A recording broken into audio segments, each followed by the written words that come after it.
ठीक है जी। What's up, everybody? Welcome to chapter 10, part 2 of .com Secrets. And we were studying 7 phases of a funnel. That's where we are. And let's move on further on part 2 of chapter 10. Right. So, yesterday we learned about hot traffic, warm traffic, and cold traffic, and about the pre-frame. The most important concept we learned was pre-frame. And today we will be learning about building bridges, like how to take someone from cold audience to like how to make him warm and how to make him hot. Today we'll be studying more about that thing, right? So first of all, like that is the main. So as we had seen 7 phases, we had covered phase 1, which was pre-frame bridge, and today we'll be covering second to seventh phases. So phase 2, setting up a pre-frame bridge. So what's a pre-frame bridge? So it's a bridge that pre-frames people before they land on the page. So we have three types of bridges: hot traffic bridge, warm traffic bridge, and cold traffic bridge. So what is hot traffic bridge? See, hot traffic, hot people are those people you already have relationship with these people. So you don't have to do a lot of credibility building or framing. They already know you. These people will listen, and like simply because they already know you and they trust you, so they might be following you on your YouTube channel, they might be reading your blogs, they might be in your email list. So they already know you very very well, and all they need is just you just have to mention, yeah, you are coming up with this product, and they'll move ahead. So that is hot traffic. So what is warm bridge traffic? What is warm bridge traffic? So this is little like longer than a hot traffic bridge, but not much. So this traffic needs a little bit endorsement. So this traffic needs a little bit more authority, more social proof, so that those people can trust. So this can be with the help of an email, this could be a video, an article, or some other communication from the list or owner endorsing you and your product. So that's warm bridge traffic. And cold bridge traffic. So before explaining cold bridge traffic, I want to explain that if you want to scale any business, it's really important to scale your business to cold people, because cold people are in abundant. You'll always be having, even if you have 1000 100,000 people in your hot email list, still there are 7 billion people out there whom you can target. So cold traffic is most important. If you want to scale your business, what we have to do is we just need to convert cold people into warm and then to convert them hot. That is the funnel, Sahil, as Hardik was mentioning. So what is a cold traffic bridge? So blog posting on someone else blog, YouTube video on someone else channel, explaining more about your product, pain and pleasure, because they don't know you, they don't even know their pain. Like you'll have to agitate their pain. They don't know about the product, you'll have to explain more about the product, right? And most of the time people don't even know their problem, you'll have to explain that. So what is the bridge? This is a bridge, like you are converting those people to make the purchase happen. You'll have to pitch them at the right moment, right? So if someone already knows you, he already trusts you, he has already purchased a couple of products from you in the past, then if you'll just simply send him an email, hey, I'm offering these products at discounts, you can just get them at 20% off today, they would be happy to move ahead and would buy products from you. But if someone who doesn't know you, who has no idea about you, what you are doing, and he has no idea, even if you will sell your thing for free, he will not be that much interested because he doesn't know you. To that person, you will have to build your credibility first, right? So these are the platforms where he has mentioned, like if you have hot traffic, then you can do whatever you want, like if you have email or whatever you want. But if you have warm traffic, then you can just request other people to be in their list, so that so that they can endorse you, so that you can have their authority, so that they can have you can have their social proof. And then a cold traffic is like we are requesting someone else to be on their blog and things like that, right? So hot traffic, warm traffic, and cold traffic. And there are tons of business in all of these traffics, right? We do this every single thing, we do all of these things every single day in our advertising platforms. At this point of time, I am managing around 150,000 US dollars every month in Facebook ad spends, and applying these principles only: cold traffic, warm traffic, and hot traffic.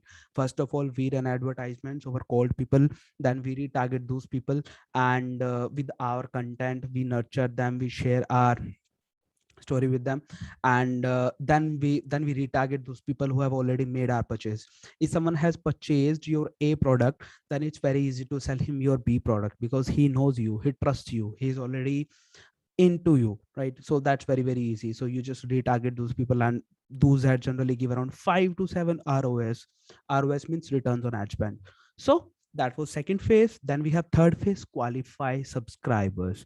So the whole goal here is not to just get the traffic, hot, warm, and cold.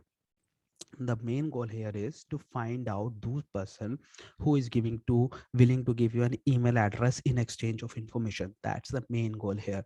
So that is known as subscribing list. So what you will be doing is, you will be having a squeeze page, you will share whatever you are going to give that person, and that person would share his email address and phone number, and he's into your system. So that way you are turning a cold traffic into a warm traffic. You are converting someone who doesn't know you to someone who knows you now, right? Then we have qualifying buyers. Now someone is in your list, but now you have to get money out of his pocket, right? That's what you have to do. So a buyer is a buyer is a buyer. That's the quote given by Dan Kennedy. Immediately after someone has shared his email address, his details with you, so you have to find out who among them is buyer. So how many of those 300 people interested in getting free? So what Russell Brunson does is, like, it's like if 100 people you are sending on a landing page, then out of 100 people, 30 people, 30 to 40 people generally prefer to share their email address and their phone numbers. So those people are now in your system, and if you can sell your product on second page of your funnel, then that is like, now you have qualified your buyers. Now once a buyer, always a buyer. So if someone has paid even just $10 or $20, but he has got his credit card out of his pocket for you, so now he has started building a relationship with you. Now it's up to you how much you are nurturing that person, and how much money you can get out of his pocket. So that's phase 4. Then we have phase 5: identify hyperactive buyers. So who are hyperactive buyers? So hyperactive buyers are those buyers who are in phase. So hyperactive buyers are those buyers who are in pain at this point of time.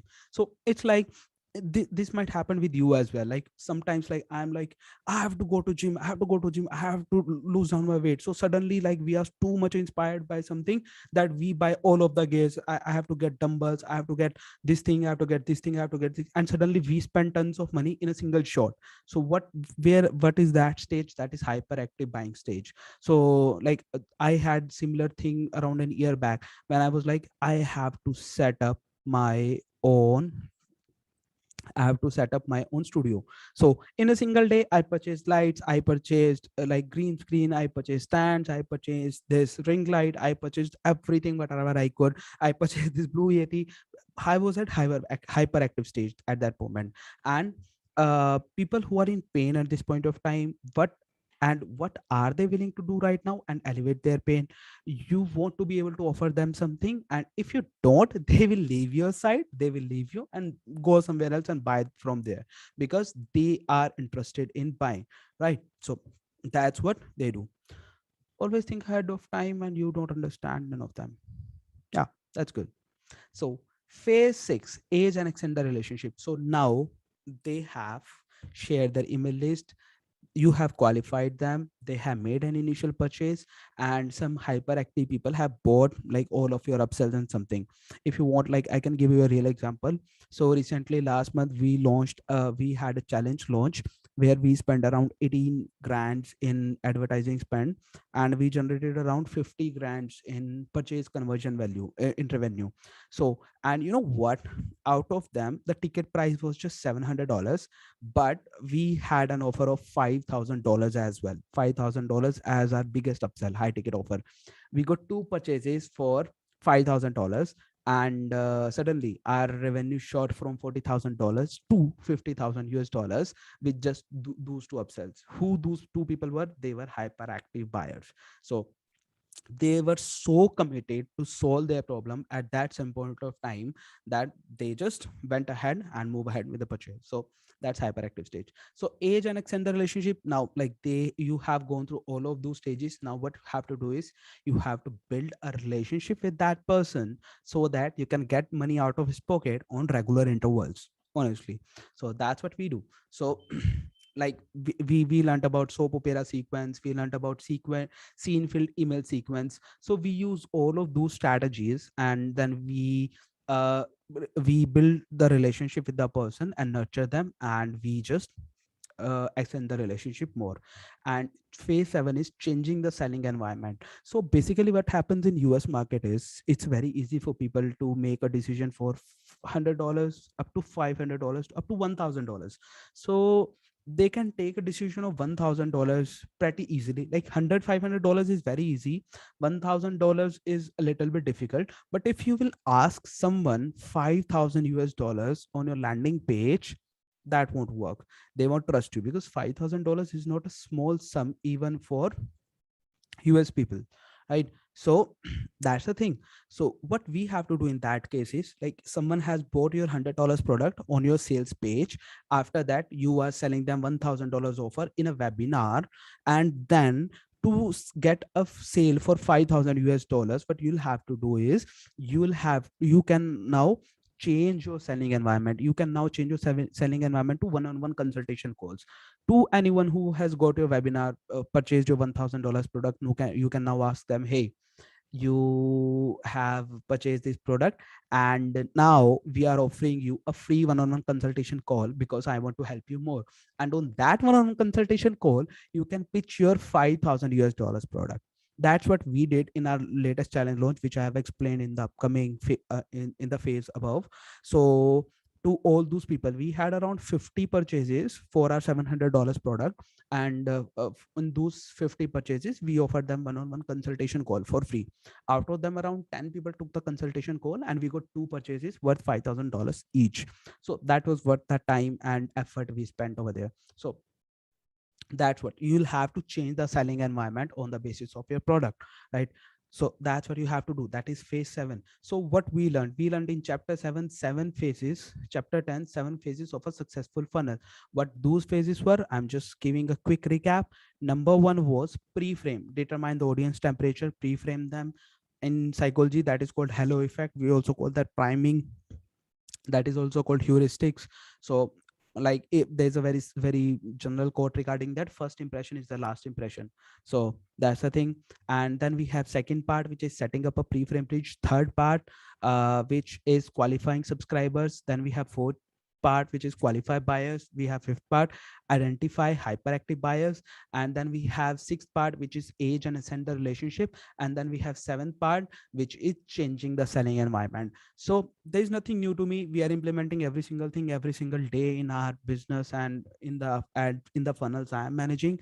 So that's what Russell Brunson shares in chapter 10. And tomorrow we'll be learning chapter 11, which is 23 blocks of a successful funnel. And it is going to be very interesting, because we will be learning about all of the elements which makes a funnel successful funnel, which makes a great funnel great. And Ravi brother, which makes you one funnel away. If you understand all those blocks, if you understand all those elements, and if you implement all those things in right place, then no one can stop you from being successful with your funnels and with your advertising methods. So that's all for the day, chapter 10. And now this is the time for FAQs. If you have any questions, please feel free to ask, or if you want to share any story, or if you want to ask me anything, that's a section for next 5 minutes. So over to you, Hardik and Sai. Any questions? No questions. Just I was curious to know that the campaign which you are telling, where you spent 18K and brought in around 50K. 50. So these strategies you suggest your agency, or your agency already knows all these strategies, what we are reading in this .com secrets? We are already implementing all of these things every single day. So I have been implementing these things from around an year now. But it's just I Okay. was just not conscious about this thing. That is the only thing. Like we are implementing this Okay. thing Okay. Okay. from the very first day. I started my journey around January last year, and we are doing this for the very first day. Like we are taking free calls, we are taking free strategy calls, we are explaining them things, but we were not sure like these are the stages, that's how things are happening. We were just not conscious. But yes, we are doing this. We were very very aware. Like it's not easy for people to take decision for 2000 to $3000 in just a sales page, in just an email. So whatever we used to do is like we used to request to come that person over a call, and then where there we used to explain our whole project, like what is the package. So we were doing all those things, but it's just things are now more structured, and you can say like it's now I'm doing these things consciously now, but earlier we were doing all those things subconsciously. So that's the answer. Okay. Perfect. Perfect. Yeah. Thank you. Sahil, any question? Since this is not your field, so like maybe any question or No, anything? no. No, right? So these are the Hmm. stages. Like this we are talking about an online business, so you can implement similar things in offline business as well. Doesn't matter what business you are doing, these things would still be there. All of these strategies you can implement them in offline business as well. So it's all same. Like if you want, I can give you an example, right? So what is, if someone is entering your shop, if he is already he's your regular customer, then you don't, if he already trusts you, so whatever product you will suggest, he'll just buy that, right? So that is hot traffic. If someone hasn't purchased from you yet, but he has heard from a common friend that your products are good, that he won't need that much convincing. Noise. So he won't need that much convincing, and it would be very easy to convert that person. But if someone doesn't know you and doesn't have any common connection, then first of all you'll have to build a relationship with that person, and then he would make the decision. So that's the second phase. And if we talk about third phase, you might have visited Walmart and this V-Mart, Big Bazaar. So they usually take your ask for your email address and mobile phone numbers, so that they can stay in communication with you. They can send you their offers and things like that. So now they are qualifying you over there. And then qualify buyers, once you have purchased something, so now you are in their list. Now they know how much on an average you spend in their Big Bazaar and something, and then they give you discount coupons on the basis of that, and they try to call you again and again in their mall. So that's what they do. And hyperactive buyers, so basically once you are in the mall, and suppose if you have seen, if some salesman is approaching you and you're buying things, then he would be like, sir, we have got this in the new collection, we have this, we have this is old in our collection, but since this is 1 year old, so we are now offering this on discount. He'll just try to make you spend more and more. So that's what they do, right? And in phase 6, age and ascend the relationship, they have now taken your phone number, they have now taken your so that they'll give you SMS on regular basis to stay in touch with you. And that's what they do. And changing the selling environment, so it's like most of the offline businesses doesn't offer high ticket products. I'm not remembering any offline business which offer high ticket products. Hardik, do you have an example? They usually offer bumps and like small offers, but I'm not remembering any name which sells high ticket offers. But they can do that. Like if someone is buying already, if someone has bought suppose MacBook, so he can easily buy Apple Pencil, iPad, and Apple HomePod, things like that. So it's about how they are pitching the product. So Basically, the thing is that people are not so aware in the offline market. That is why I would say that they are leaving money on the table. They are not actually they grabbing are that money. losing money The on main thing is that there are so many exactly. funnels, there are so many ladders that can be used in our daily businesses, but Exactly. people are just leaving it. Exactly. I went to get my car washed, and I paid around $3 for Yeah, getting it I washed. saw that. But they didn't offer me any membership. I would love to have membership for that. Like, Annual membership. Yeah, perfect. yeah, I would love to have, if someone can come my home and he can get my car Pick clean, up and drop. be happy to Yeah. have the annual subscription of their membership. But they don't have any such membership. Even so, that's they lost money on the business. And I went to a nice salon once around 6 months back, and even they didn't offer me any membership. They didn't have any membership plan. I would loved if they had any membership plan, because that would have binded me to go to that particular salon itself, and they would have got almost like most of the money in advance. So but they didn't have any membership plan. So it doesn't matter whether the business is online, whether the business. One example I have Yeah, of who are implementing this unknowingly. I would say unknowingly because they are not like I aware was of this doing things thing. But subconsciously. yeah, Yeah, yeah, yeah, yeah. Gyms in India mostly are yeah, now focused towards selling membership. yeah, Matlab, then they monthly. are not selling monthly subscriptions. Most Yeah, of the gyms in my area are completely avoiding the monthly subscriptions. They at least sell 3 months membership, three 3 months. months, 6 months, and 1 year membership. Yeah, So they have figured out this way of selling a membership, and they say that most people don't come even 3 months regular. no, So they're very this good. is a win-win situation for both of them. They don't have to pay again and again, and we get a chunk of money on Exactly. single Like they payment. offer like, I think, $50 for 1 month subscription, and they offer like $100 for 3 month subscription. So it's like Yeah. the person gets you generally 30% off. And for annual subscription, it's like $150. $50 for 1 month subscription and $150 for annual subscription. That's how they have created their price package, so that Structure. someone is like he's confident on spending $150 in once, because they know he will not be visiting more than 30-45 days.